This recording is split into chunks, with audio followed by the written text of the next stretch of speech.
The research ship floated quietly in space. Commander Zexthar looked out the main window at the glowing neutron star ahead. His antennae twitched with excitement. This was the moment his team had waited for.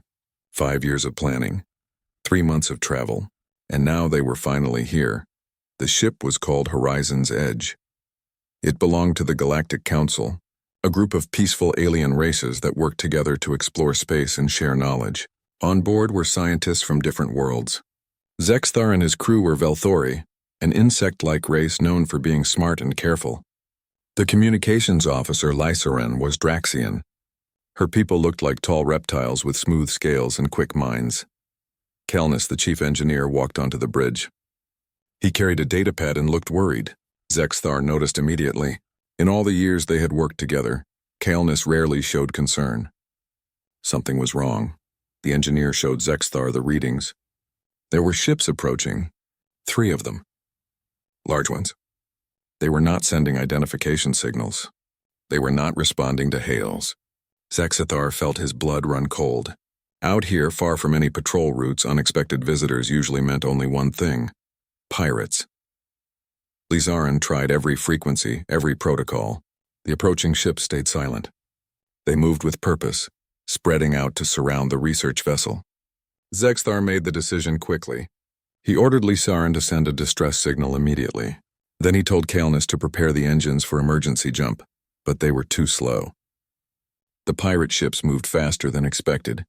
Red lights flashed across the bridge. Warning alarms screamed. The pirates were firing some kind of weapon, not to destroy but to disable. The shots hit the engine section with precision. Sparks flew from control panels. Kelnis shouted that the jump drive was offline. They were trapped. The pirates called themselves the Kresh. They were not a single race. They were criminals from many worlds, outcasts and murderers who banded together for profit. Their ships were ugly things, built from stolen parts and held together with welds and patches. But they worked. And they were dangerous. The attack came fast. Boarding pods attached to the hull with loud clangs that echoed through the ship. Cutting torches burned through metal. Zexthar ordered his crew to defend themselves, but they were scientists, not soldiers. They had basic training, a few small weapons, nothing more. The Kresh burst through in a wave of violence. They wore mismatched armor and carried weapons that looked brutal and effective. They shot anyone who resisted. The sounds of gunfire and screaming filled the corridors. Zexthar watched in horror as members of his crew fell. Some died instantly. Others were wounded and dragged away. Within 20 minutes, it was over. The survivors were herded into the cargo bay at gunpoint. Zexthar counted quickly. Out of 40 crew members, only 23 remained. The rest were dead or dying. Lysarin was bleeding from a cut on her head, but she was alive. Kelnis had taken a shot to his shoulder and could barely stand. The Kresh captain entered the cargo bay. His name was Gorzak. He was huge, covered in scars, with eyes that showed no mercy. He looked at the prisoners like they were merchandise. He spoke in broken galactic common, his voice rough and mocking. Gorzak explained their situation. The valuable crew members would be sold as slaves. The scientists had knowledge that certain buyers would pay well for. The less valuable ones would be killed. He gave them 1 hour to think about it. Then he would start executing people. 5 at a time, until someone offered him something worth their lives. After Gorzak left, silence filled the cargo bay. Some crew members cried quietly. Others sat in shock, staring at nothing. Zexthar tried to think. His mind raced through possibilities. They could not fight. They could not escape. Their only hope was the distress signal. Lysarin leaned close to him and whispered. She had managed to activate the automated beacon before they were captured. It was broadcasting their location and situation on all emergency frequencies, but help was unlikely. They were far from any Galactic Council patrol routes. The nearest station was weeks away at standard speed. Zexthar knew the Council's policies. When pirates took hostages, negotiators were sent first. It could take days or even weeks to arrange talks. The pirates usually killed some hostages during that time to prove they were serious. By the time any council ship arrived, most of them would be dead. Light years away in a completely different part of space, the signal reached a monitoring station. The station orbited Earth's moon. Humans had only joined the Galactic Council 3 years ago. Most alien races still did not know what to make of them. Earth was classified as a Class 12 death world. It was one of the most dangerous planets in the known galaxy. The duty officer at the monitoring station was Lieutenant Sarah Phillips. She had been watching the sensors for 6 hours of a quiet shift when the distress signal arrived. She read it quickly, then read it again. Her face went pale. She hit the alert button and grabbed her communication headset. Within minutes, the signal reached Admiral Patricia Hayes at Terran Defense Fleet Headquarters on Luna Station. Patricia was in her 50s with gray hair and sharp eyes that missed nothing. She had fought in the unification wars that brought peace to Earth. She had seen enough death to last a lifetime. She read the report and felt old anger stirring in her chest. Pirates, hostages, executions starting in less than an hour. Patricia made her decision in seconds. She called Captain Jake Morrison to her office. Jake was young, only 35, but he was the best combat officer in the fleet. His ship, the dreadnought Retribution, was the most powerful warship humanity had built. It was docked at the station, fully armed and ready. Patricia showed Jake the report. She told him to prepare for immediate departure. No negotiation, no delay. They would jump directly to the location and engage the pirates with full force. Jake asked about Council protocols. Patricia said the protocols could wait. People were dying right now. That was all that mattered. Jake left at a run. He sent alerts to his crew. Battle stations. Full combat readiness. Launch in 30 minutes. His executive officer, Commander Lisa Grant, met him at the airlock. She did not ask questions. She saw his face and knew. They had practiced for this moment. Now it was real. Within 25 minutes, 5 human warships were ready. The Retribution led them. 2 destroyers, Valkyrie and Thunderchild, took flanking positions. 2 frigates, Reaper and Wolverine, moved into escort formation. They were not the largest fleet in the galaxy, but they were human, and they were angry. Back in the cargo bay of the Horizon's Edge, Zexthar watched the time counting down. 30 minutes left, 25, 20. Lysarin held his hand. She was shaking. Kalenus had passed out from pain and blood loss. Other crew members prayed to their various gods. Some wrote final messages on their datapads, hoping someone would find them. Gorzak returned early. He grabbed 5 crew members at random and dragged them toward the airlock. He was going to space them, make an example, show the others what happened to people who had nothing valuable to offer. Zexthar stood up and shouted. He offered himself instead. He was the commander, take him. Leave the others, Gorzak laughed. He said he would take Zexthar too. 6 deaths instead of 5. He liked the commander's spirit. It would be fun to watch him beg. His crew laughed with him. They pushed all 6 prisoners toward the airlock door. Zexthar closed his eyes. He thought of his family back home. He hoped the distress signal had reached someone, anyone. He hoped his death would mean something. Then the ship shook. Hard. Alarms started blaring. The Kresh guards looked confused. Gorzak shouted orders. He demanded a status report from his bridge. The response came back panicked. Ships had just appeared. Out of nowhere. 5 of them. Large ones. They were not council ships. The designs were unknown. And they were powering weapons. A voice came over every speaker in the ship. It spoke in perfect galactic common, but with an accent that Zexthar had never heard before. The voice was calm and cold. It identified itself as Captain Jake Morrison of the Terran Defense Fleet. It gave the Kresh 30 seconds to release all hostages and surrender. If they refused, the human ships would open fire. There would be no negotiation. No second warning. Gorzak stared at the speaker. Then he started laughing. Humans, the Deathworlders. He had heard stories. Scary tales meant to frighten young pirates, but they were just stories. Humans were new to space. They followed council rules. They would not dare attack when hostages were at risk. He grabbed his communicator and told the human captain that he would kill 10 hostages for every minute they stayed. He expected the humans to back down, to negotiate, to give him time. The human captain did not respond. There was silence. Then through the cargo bay window, Zexthar saw something that made his breath stop. Fire. Bright flashes of light. The human ships were shooting. Not warning shots.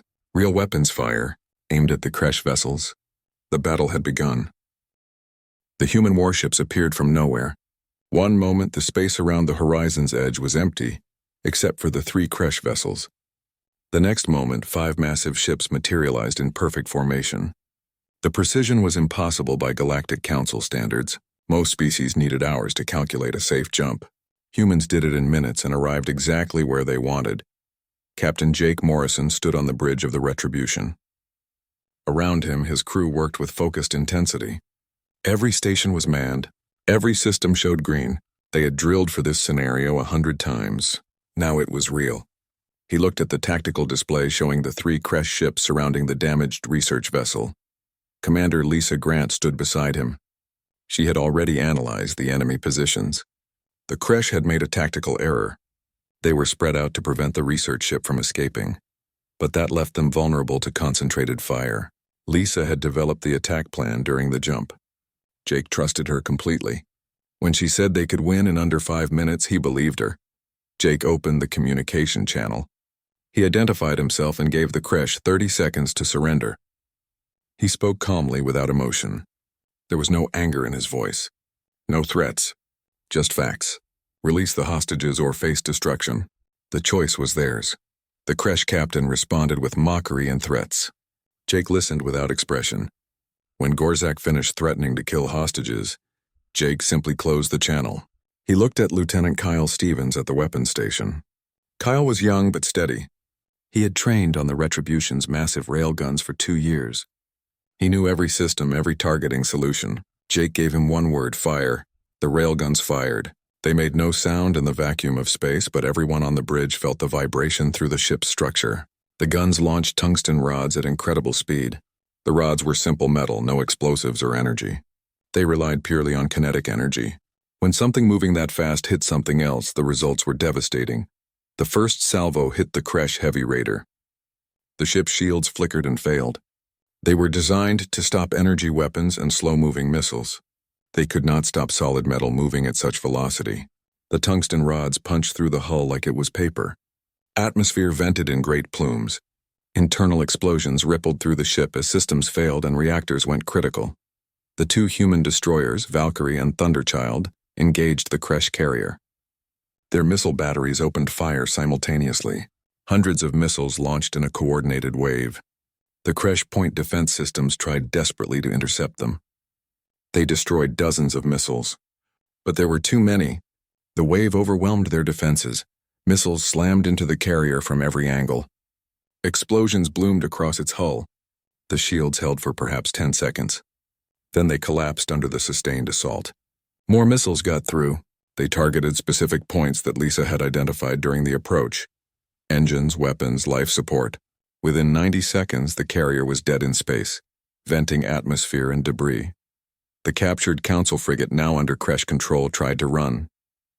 Its captain realized immediately that this was not a battle they could win. He pointed the ship away from the combat and fired his engines at maximum power. It was a good decision, but too late. The human frigates Reaper and Wolverine had been waiting for exactly this move. The 2 human ships accelerated in pursuit. Their engines pushed them harder and faster than the fleeing frigate. Most alien crews could not handle such acceleration. The gravity forces would crush their internal organs or cause them to black out. But humans evolved on a heavy gravity world. What would kill other species was merely uncomfortable for them. The Wolverine gained position and fired a single railgun shot.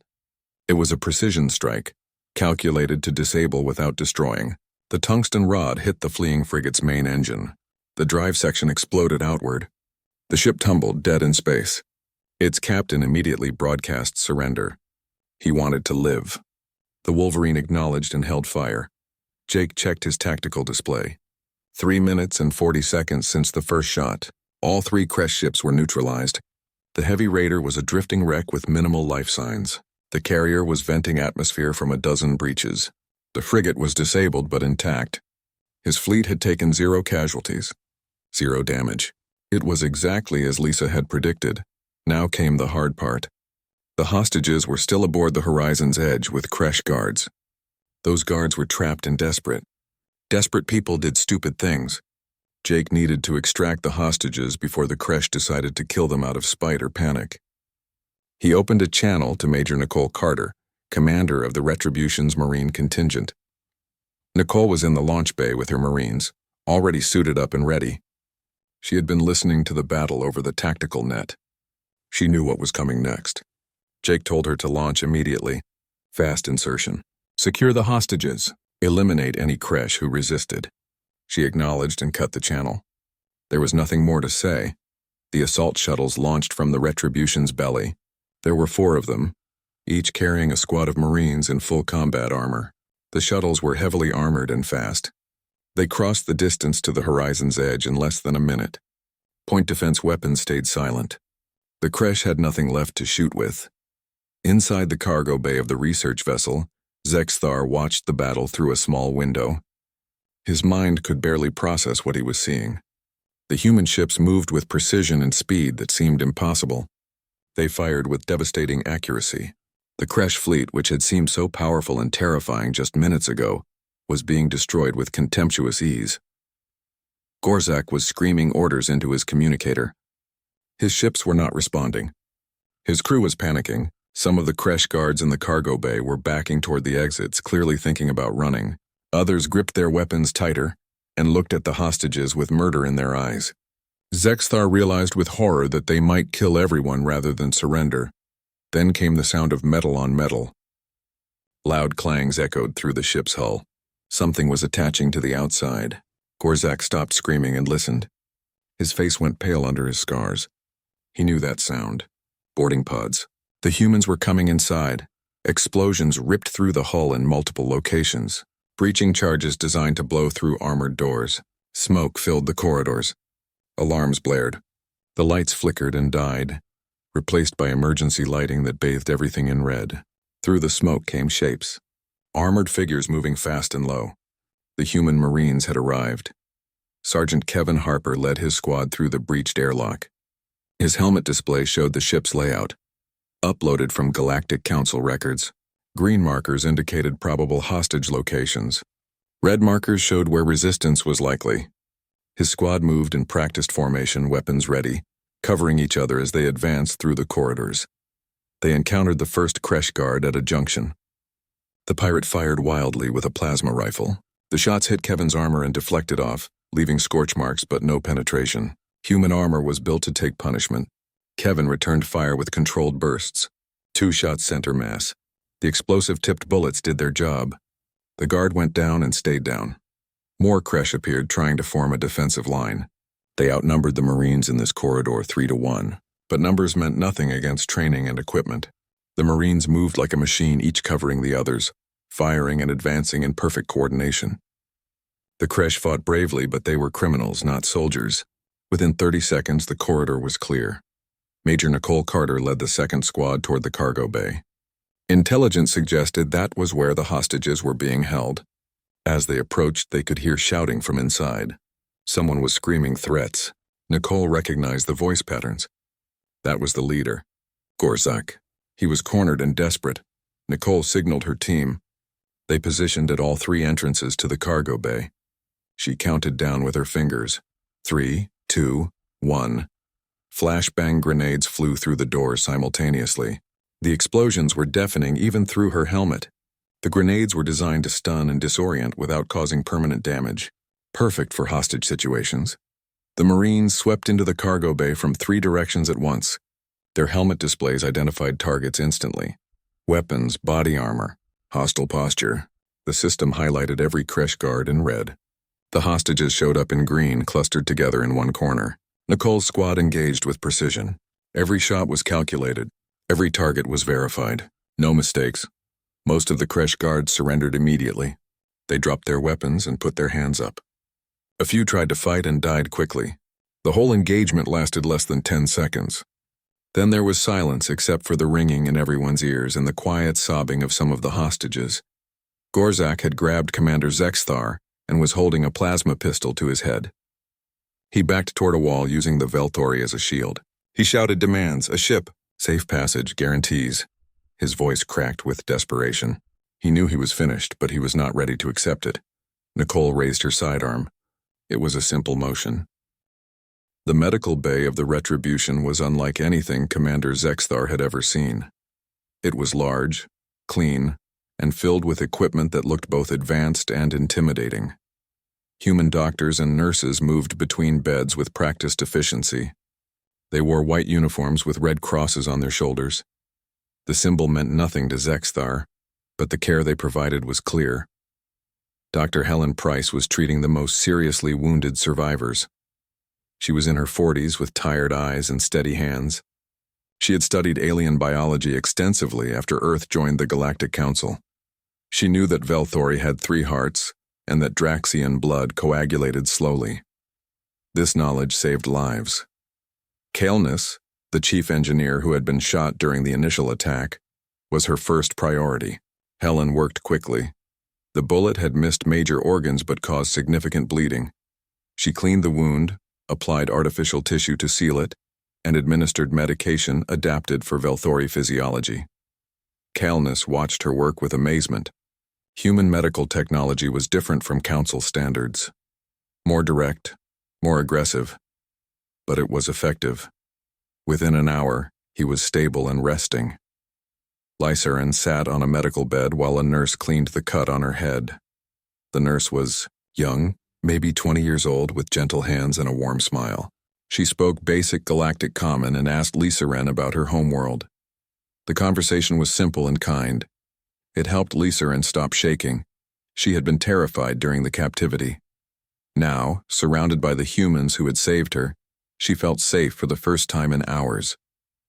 Captain Jake Morrison came to the medical bay to check on the survivors. He walked between the beds, speaking briefly with each person. He asked how they were feeling. He apologized that the rescue had been necessary. His manner was professional but genuinely concerned. Zexthar watched him and felt confused. This was the man who had ordered the destruction of 3 ships without hesitation. Yet he spoke to injured aliens with real compassion. When Jake reached Zexthar, he extended his hand. It was a human gesture of greeting. Zexthar hesitated, then reached out with one of his smaller manipulator limbs. Jake shook it carefully, aware that Velthori hands were more delicate than human ones. He introduced himself formally and expressed relief that everyone had survived. Zexthar found himself thanking the human captain repeatedly. Jake just nodded and said they had done what anyone should do. The news of the rescue spread through Galactic Council space with incredible speed. Every major news network carried the story. A human fleet had responded to a distress signal, destroyed 3 pirate ships in less than 5 minutes, and rescued all hostages with 0 casualties. The statistics were almost unbelievable. Council military analysts studied the battle recordings over and over, trying to understand how it was possible. On the Council homeworld of Zentara, the political chamber erupted in debate. High Councilor Vexnar called an emergency session. Representatives from 47 member species gathered to discuss the incident. The chamber was a beautiful place, designed to inspire cooperation and peaceful discussion. But today there was nothing peaceful about the arguments echoing through it. Some council members praised the human action. Representative Torval, a Draxian whose colony had been attacked by pirates years ago, stood and applauded. He said that the humans had shown what real protection looked like. They did not negotiate with murderers. They did not waste time on protocols while innocent people died. They acted. And because they acted, 23 researchers were alive who would otherwise be dead or enslaved. Others were horrified by the violence. Ambassador Lithara from the Quarren Collective spoke with trembling voice. She said that the humans had destroyed 3 ships without giving them a real chance to surrender. They had killed dozens of beings. Yes, those beings were criminals, but they still deserved trial and judgment, not execution. The human approach was barbaric and set a dangerous precedent. The debate raged for hours. Some pointed out that the Kresh had been given a chance to surrender and had refused. Others argued that 30 seconds was not a reasonable time frame. Some noted that the hostages were scheduled for execution and that delay would have cost lives. Others insisted that negotiation always had value, even with criminals. The council was deeply divided. Ambassador Daniel Cross represented humanity in the council. He was a former Marine with gray hair and scars on his hands from old combat injuries. He had the patience of a diplomat and the directness of a soldier. When called to speak, he walked to the central platform slowly. He looked around at all the representatives before he began. Daniel spoke clearly and without anger. He reminded the council that Commander Zexthar and his crew had sent a distress signal asking for help. The Kresh were actively killing hostages. There was no time for negotiation. He asked a simple question that made the chamber fall silent. How many deaths would have been acceptable while the council sent negotiators and arranged talks? 5? 10? All of them? Ambassador Lithara tried to respond. She said that human methods were too violent, too extreme. They would encourage more violence across the galaxy. Daniel interrupted her politely but firmly.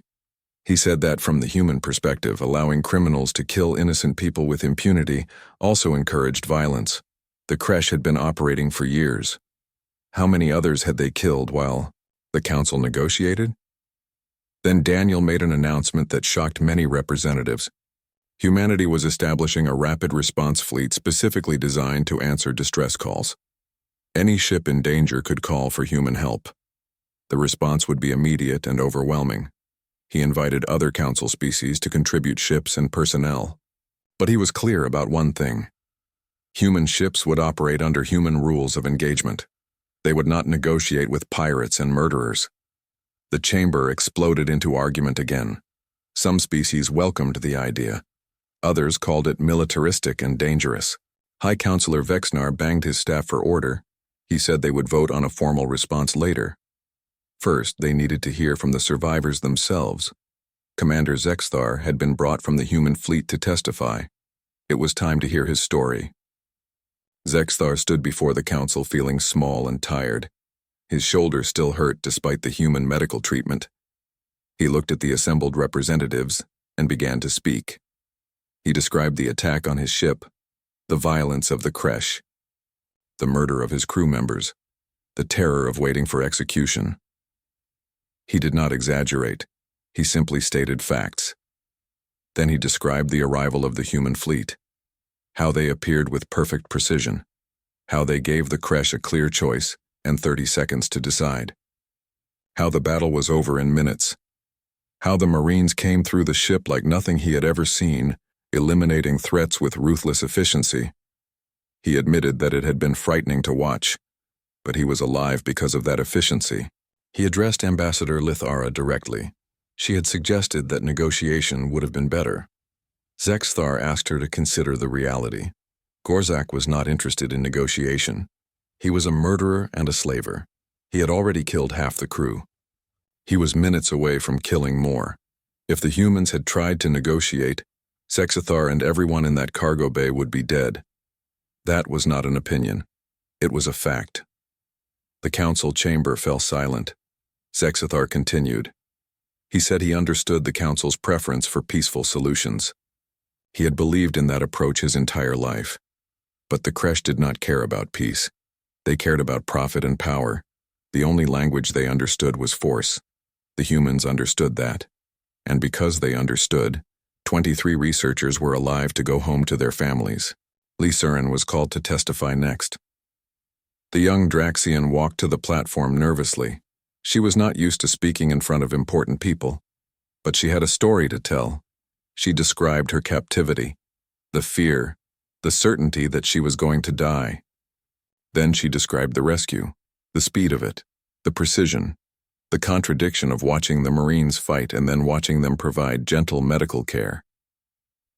She told the council something that surprised many of them.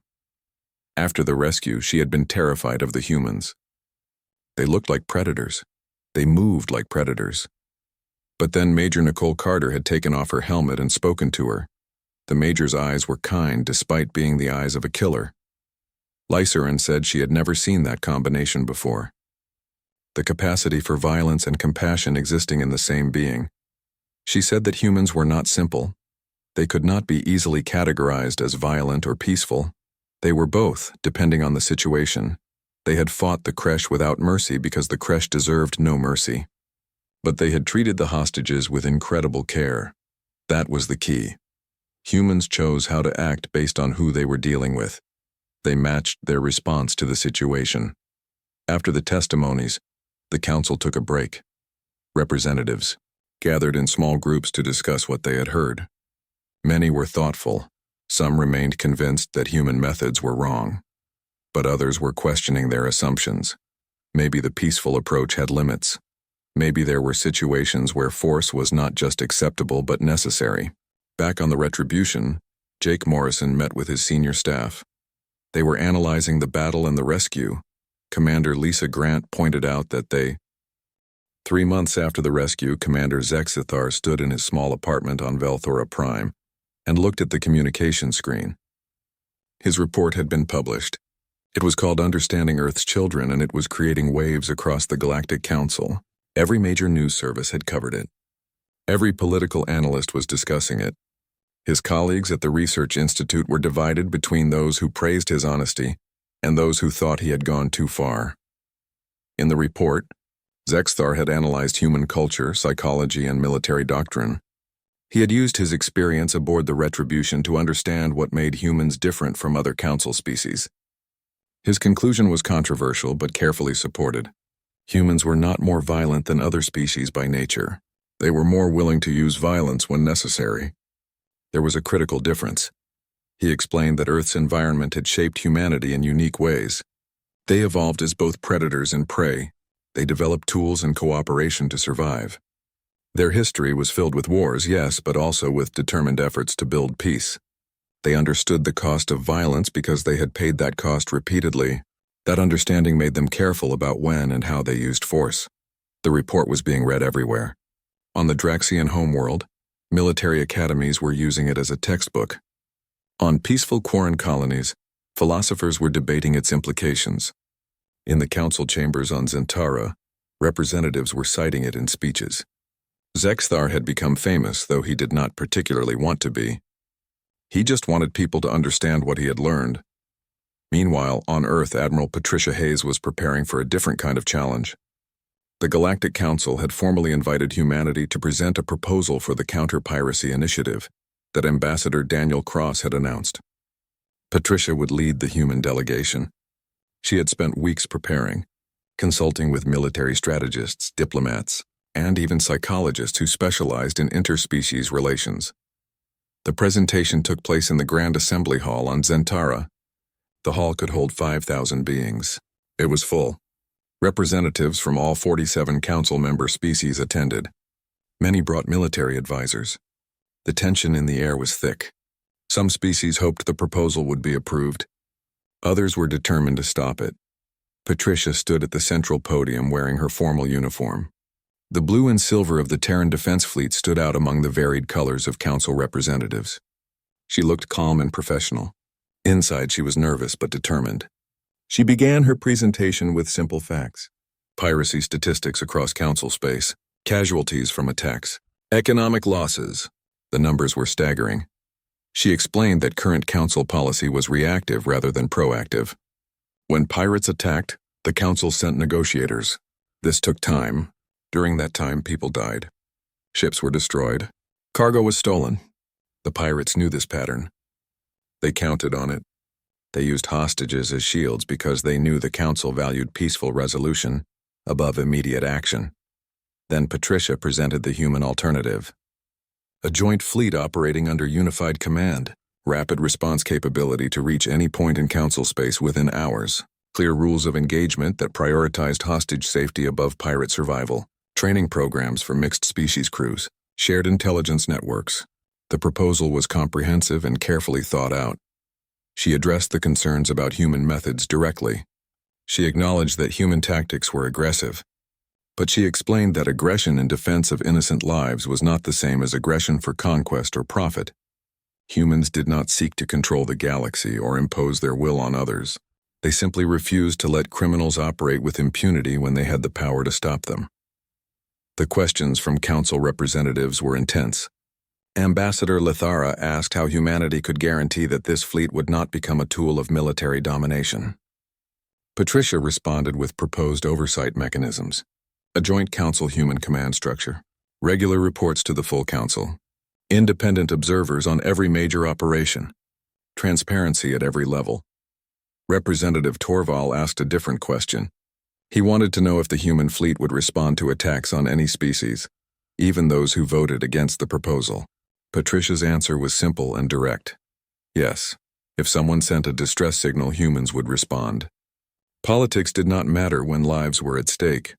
The hall fell silent after that answer. A Velthori counselor asked about costs. Who would pay for this fleet? Patricia explained that humanity would provide the majority of ships and personnel as their contribution to council security. Other species could contribute what they were able to: money, ships, personnel, intelligence, medical support. It would be a true coalition of the willing. After 3 hours of questions, High Counselor Vexnar called for a vote. The proposal needed a 2/3 majority to pass. The voting was public. Each representative stood and announced their vote for all to hear. The tension grew with each announcement. Some votes were expected, others were surprises. Small peaceful species voted in favor, having suffered pirate attacks for years. Some militaristic species voted against, worried about human power growing. When the count was finished, the proposal had passed with 71% support. The counter-piracy initiative was officially approved. Patricia felt relief wash over her. Then the real work began. She had 6 months to build a functional joint fleet from scratch. 6 months to train crews from different species to work together. 6 months to prove that humanity could be trusted with this responsibility. Captain Jake Morrison was promoted to Commodore and given command of the new fleet. His first task was selecting ships and crews. Humanity contributed 15 warships. The Draxian Republic added 8. The Velthori Federation provided 5. Smaller contributions came from a dozen other species. In total, the fleet would have 40 ships when fully assembled. Training began at a joint facility established in neutral space. The facility was huge, capable of housing 10,000 personnel. Crews from different species arrived daily. The cultural challenges were immediate and significant. Humans operated on a 24-hour day cycle. Velthori worked in 6-hour shifts. Draxian needed different atmospheric pressure. Food requirements varied wildly. Simple logistics became complex problems. Commander Lisa Grant was assigned as Jake's executive officer again. She worked with Velthori tactical officers to develop integrated combat procedures. The differences in approach were fascinating. Velthori preferred long-range engagement and careful positioning. Humans liked close combat and aggressive maneuvers. The challenge was finding ways to make both approaches complement each other. Major Nicole Carter ran the Marine training program. She had volunteers from 7 species. Most struggled with human physical training standards. Human Marines could run for miles in full armor. Alien Marines from lower gravity worlds could barely walk in the same gear. Nicole adapted the program, focusing on what each species did well. Velthori had excellent aim. Draxian were patient and methodical. Everyone brought something valuable. Lysarin, the young Draxian who had survived the Kresh attack, joined the fleet as a communications specialist. She requested assignment to a human ship. Her family did not understand. They worried that she was traumatized and making poor decisions. But Lysarin knew what she wanted. She had seen what humans could do. She wanted to be part of that. She wanted to help others the way she had been helped. The first joint exercise took place 4 months into training. A simulated pirate attack on a civilian convoy. Council ships provided sensor coverage and electronic warfare. Human ships delivered firepower and boarding teams. The exercise revealed problems immediately. Communication protocols were not standardized. Weapons ranges did not match. Formation flying was difficult with ships of different speeds, but there were successes too. When human ships charged forward aggressively, Velthori ships covered them with long-range fire. When Council ships needed time to reposition, human ships drew enemy attention. The different doctrines created opportunities. Lisa Grant spent nights analyzing the exercise data, looking for patterns. She found them. The key was not making everyone fight the same way. The key was coordinating different fighting styles. News of the joint fleet spread through criminal networks quickly. Pirate groups began to worry. Some disbanded voluntarily. Others retreated to the edges of explored space. A few decided to test the new fleet, thinking it could not possibly work as well as advertised. They were wrong. The first real operation came 5 months after the council vote. A distress signal from a mining colony in the Outer Rim. Pirates were attacking. Hostages were being taken. The joint fleet's nearest response group received the signal and jumped immediately. Commodore Jake Morrison was aboard the Retribution, monitoring from fleet headquarters. He watched the tactical displays with Commander Zexthar beside him. Zexthar had accepted a position as liaison officer between Council forces and human forces. His experience made him valuable. He understood both perspectives. He could translate not just words but concepts and intentions. Now he watched as the mixed fleet dropped out of jump space near the colony. The pirate ships detected the fleet and tried to flee. But Council ships had positioned. 2 years had passed since the rescue of the Horizon's Edge. The joint counter-piracy fleet had grown to 60 ships from 19 species. Piracy incidents across Council space had dropped by 72%. Trade routes that were once considered dangerous now operated freely. Insurance costs for civilian shipping had decreased significantly. The economic impact alone justified the program's existence. But the real victory was measured in lives saved. Commodore Jake Morrison sat in his office aboard the Retribution reviewing operational reports. His hair had more gray in it now. The responsibility of commanding such a diverse fleet was challenging in ways he had not anticipated. Military coordination was actually the easy part. Cultural integration was harder. But they had learned and adapted. The fleet was no longer an experiment. It was a proven success. Commander Lisa Grant entered with fresh intelligence reports. A major pirate base had been located in the Oryx sector. Intelligence suggested it housed over 1,000 pirates and held at least 80 captives from multiple species. The base was heavily fortified, built into a large asteroid with defensive weapons and shield generators. It would be the largest operation the joint fleet had attempted. Jake studied the reports carefully. This was not a simple rescue. It was an assault on a fortified position. Casualties were likely. He needed to balance aggressive action with crew safety. He called a planning conference with his senior officers from all species. They would need to work together perfectly for this mission to succeed. The conference room was full. Human officers sat next to Velthori tacticians. Draxian communication specialists worked with Quarren sensor experts. Colonel Nicole Carter represented the Marine contingent with officers from 6 species under her command.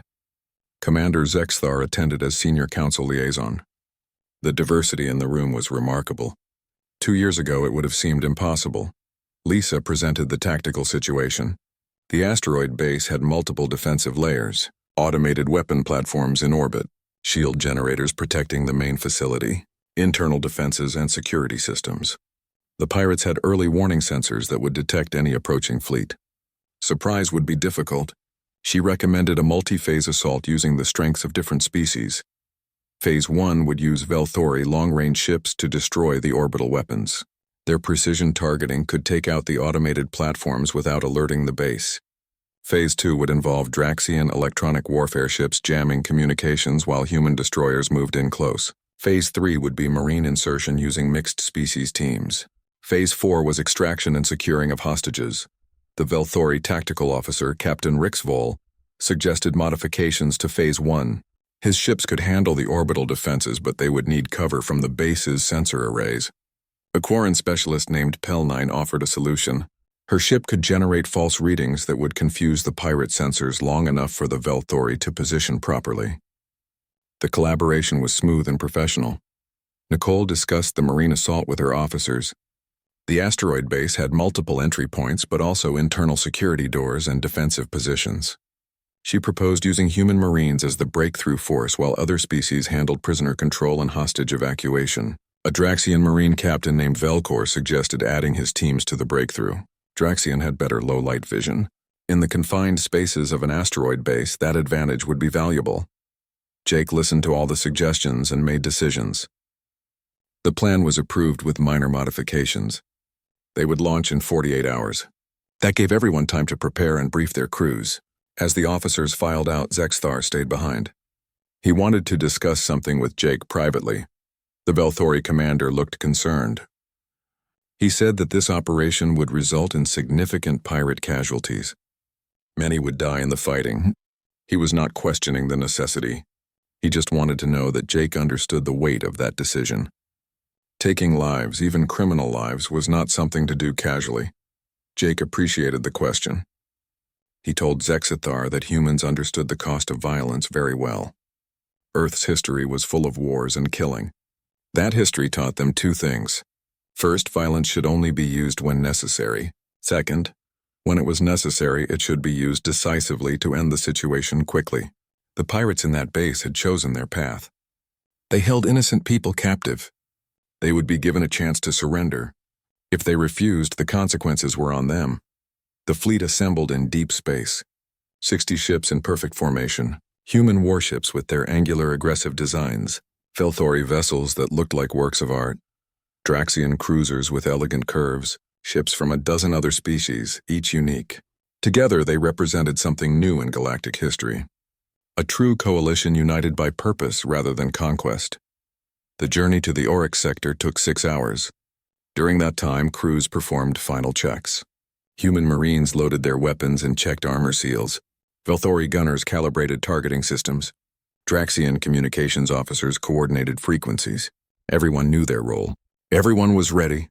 They dropped out of jump space 20,000 kilometers from the asteroid. Immediately, the Quarren ship began generating false sensor readings. On the pirate base, monitors showed nothing unusual. The Velthori ships moved into position silently. Their weapons charged. Captain Rixval gave the order, and his fleet fired simultaneously. The orbital weapon platforms exploded in silent flashes. The Velthori targeting was perfect. Every shot hit precisely where intended. Within 30 seconds, the outer defenses were eliminated. The pirates realized they were under attack. Alarms screamed through the base. Their leader, a vicious criminal named Raxor, ordered his ships to launch and his defenders to battle stations. 5 pirate ships emerged from docking bays carved into the asteroid. They were mismatched vessels with heavy weapons bolted onto civilian hulls. They moved to intercept the fleet. But the Draxian electronic warfare ships activated their jamming systems. The pirate ships lost coordination immediately. Their communications failed. Their targeting systems showed false readings. They flew blind into the teeth of the fleet. Human destroyers engaged at close range. The battle was brief and brutal. One pirate ship tried to surrender and was allowed to withdraw. The others fought and were destroyed quickly. Their weapons were no match for military-grade shields and armor. Within 5 minutes, the space around the asteroid was secure. Marine assault shuttles launched. Colonel Nicole Carter led the first wave personally. Her mixed-species team hit the main entry point with breaching charges. The doors exploded inward. Her human Marines went through first, weapons ready. Behind them came Draxian Marines with their superior night vision, and Velthori medical specialists. The pirates fought desperately. They knew they would face justice for their crimes. Some fought because they had nothing to lose. Others fought out of pure malice. The corridors of the asteroid base became a battlefield. Nicole's teams advanced methodically, clearing room by room. The fighting was intense, but the outcome was never in doubt. Lyceren was aboard one of the support ships coordinating communications between Marine teams. She listened to the battle chatter, her hands steady on the controls. 2 years ago, she had been a terrified hostage. Now she was part of the rescue force. It felt right. She made sure every team knew where the others were, preventing friendly fire incidents. Her clear communications helped save lives. The hostages were found in a secured section deep in the asteroid. Raxor had planned to use them as bargaining chips if his base was ever attacked. He did not get the chance. Draxian Marine Captain Velkor's team reached the holding area first. They eliminated the guards quickly and efficiently. The door opened and 83 captives looked up in shock and hope. Nicole arrived moments later. She spoke to the captives in Galactic Common. She told them they were safe. The joint fleet had come to take them home. Medical teams were standing by. She could see the relief and disbelief in their faces. Some cried. Others were too shocked to respond. Velthori medics moved among them, checking for injuries and providing immediate care. Raxor made a final stand in the command center. He had 30 of his best fighters with him. They had heavy weapons and good defensive positions, but they were criminals fighting against trained soldiers from multiple species working in perfect coordination. The battle lasted 10 minutes. Raxor died firing his weapon. His fighters either died with him or surrendered. The operation concluded 6 hours after it began. All hostages were rescued safely. 214 pirates were captured alive and would face trial. 307 had died fighting. The joint fleet suffered 12 casualties. 3 humans killed in the initial breach, 4 Draxian wounded by plasma fire, 5 Velthori injured when a corridor collapsed. It was not a perfect victory, but it was a victory. Jake stood in the hangar bay as the last of the rescued hostages came aboard. They looked exhausted and traumatized, but they were alive. He thought about the 3 humans who had died making that possible. They had volunteered knowing the risks. They had given their lives protecting beings from other worlds. That meant something. That meant everything. News of the operation spread across 5 years had passed since Commander Zexthar sent that desperate distress signal from the cargo bay of the Horizon's Edge. 5 years since, Captain Jake Morrison gave the order to fire on pirate ships without negotiation. 5 years since the galaxy learned what humanity was truly capable of when innocent lives were at stake. The Galactic Council had changed in those years. Piracy was no longer the massive problem it once was. Criminal organizations had learned that attacking civilian vessels brought swift and overwhelming response. Many pirate groups had disbanded.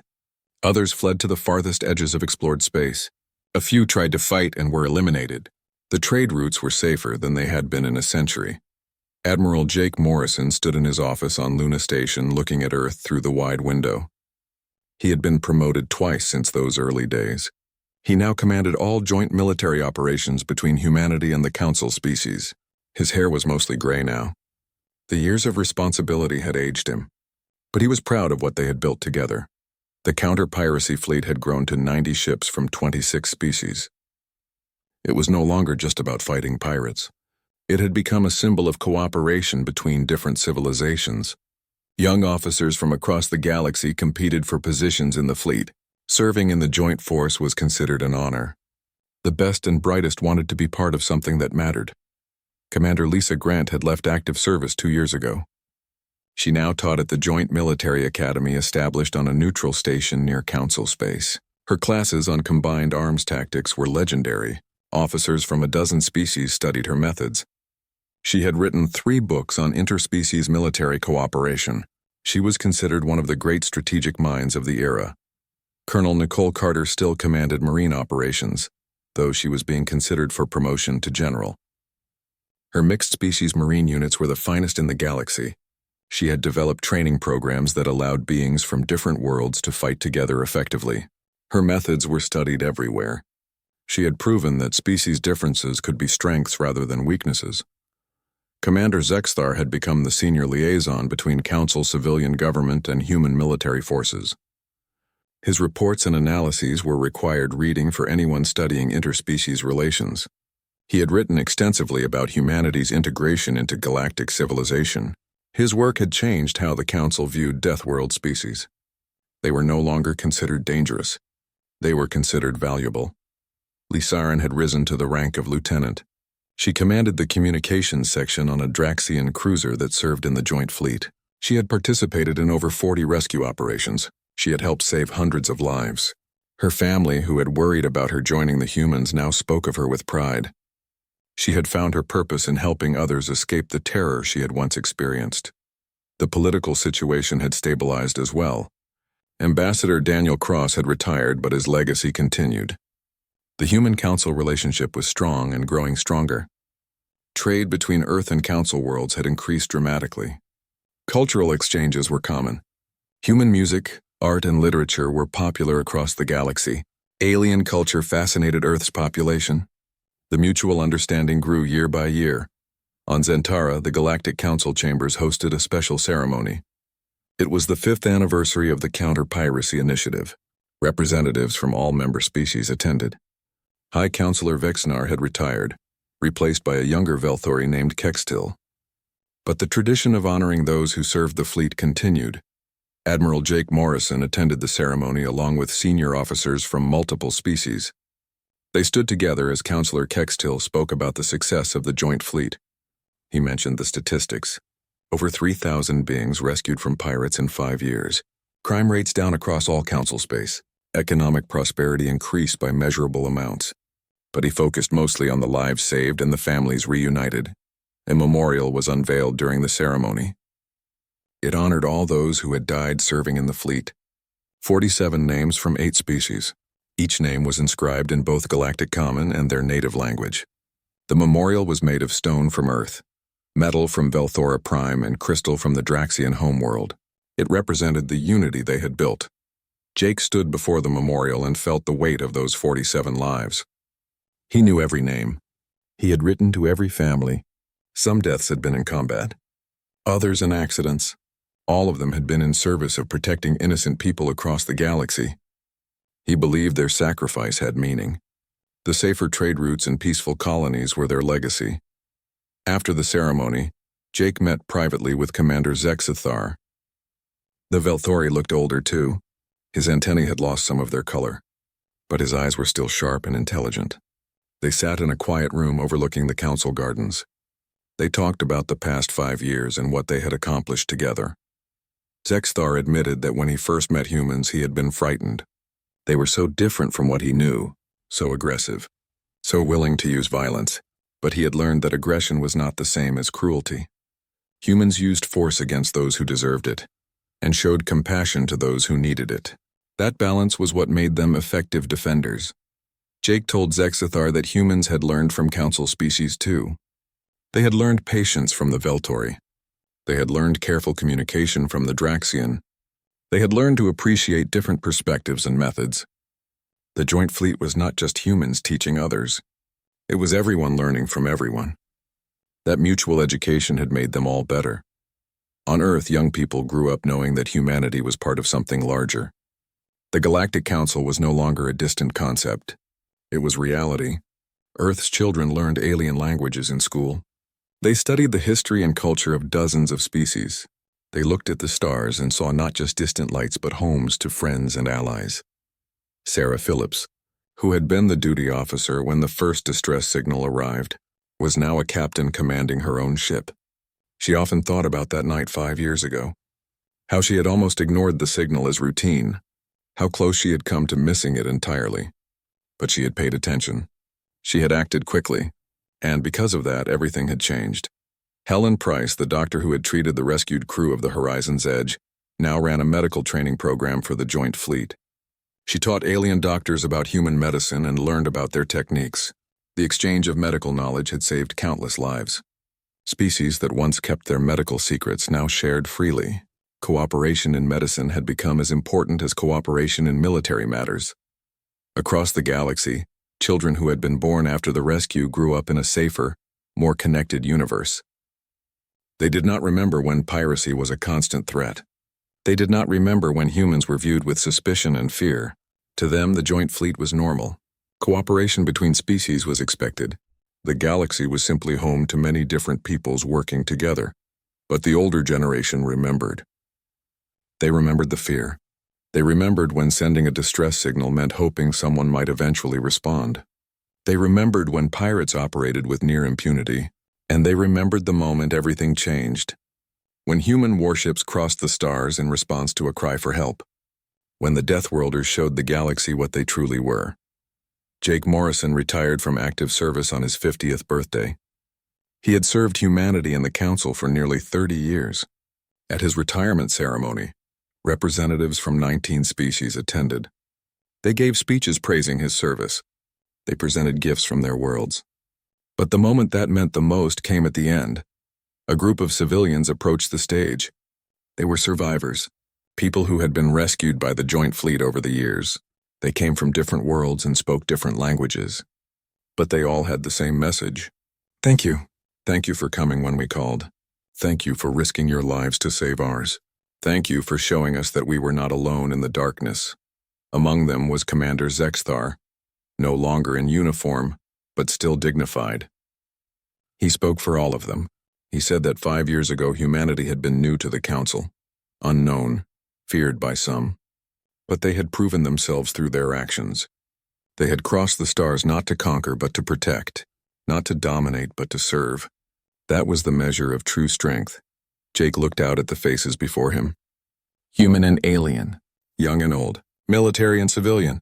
They represented everything he had fought for. Everything humanity had fought for. Not glory or power or conquest, just the simple right of innocent people to live without fear. To know that if they called out for help, someone would answer. As he left the stage for the last time as an officer, Jake thought about that desperate distress signal 5 years ago.